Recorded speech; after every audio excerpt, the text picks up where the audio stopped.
Hello and welcome to this week's Turf Tips on behalf of the Department of Plant Pathology and OTF. I'm Todd Hicks. And I'm Joe Rimelspach. This week's weather pattern, nothing much is changing. We seem to have spotty rain hitting most of Ohio. Some places are reporting 2 inches, some places are getting nothing.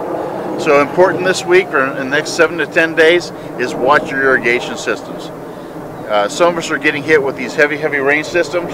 The water's hitting too quick and it's not getting a chance to soak in, so although we're getting a lot of rain, it may not be getting that deep down watering that you need, so make sure you're not shortcutting yourself with the irrigation systems. The other thing with this weather pattern to look out for is, as always, our favorite dollar spot.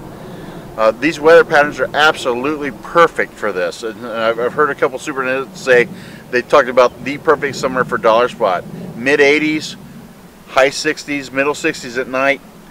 With pop-up rain showers, it seems that this is going to be the thing we're going to really start finding from here on in. We're already finding it here at the Turf Center. Not really finding it, being a pathologist, we're more or less enjoying it. But we have plenty of it here, and we're hearing reports of it out and about.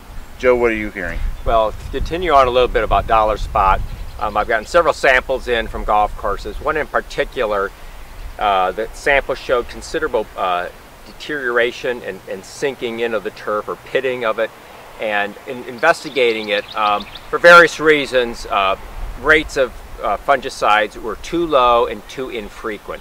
So if you have active dollar spot, you have scars, don't skimp on the fungicides. Use full label rates, shorten the intervals, and in conjunction with that, make sure that you're promoting growth and recovery of the turf so that it fills in.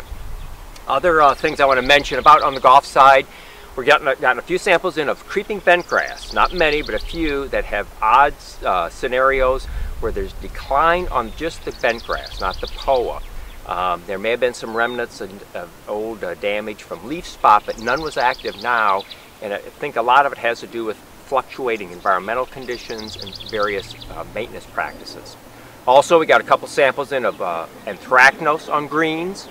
And in both of these cases, it was more on the leaf tissue still. It hadn't moved on into the crowns, but be very cognizant of this and stay ahead of it. Again, I usually refer to this as one of the nastier diseases the superintendent has to deal with, so stay ahead of it. Identify it early, stay ahead of it.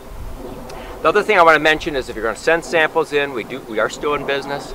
You can send them to Cotman Hall, put my name on it, or that it's a turf sample, and address it to 201 Cotman Hall, Columbus, Ohio, and Brian will include the complete address in the video, and we'll be happy to work with you in any way possible. So have a great week, and if you have any questions, contact us.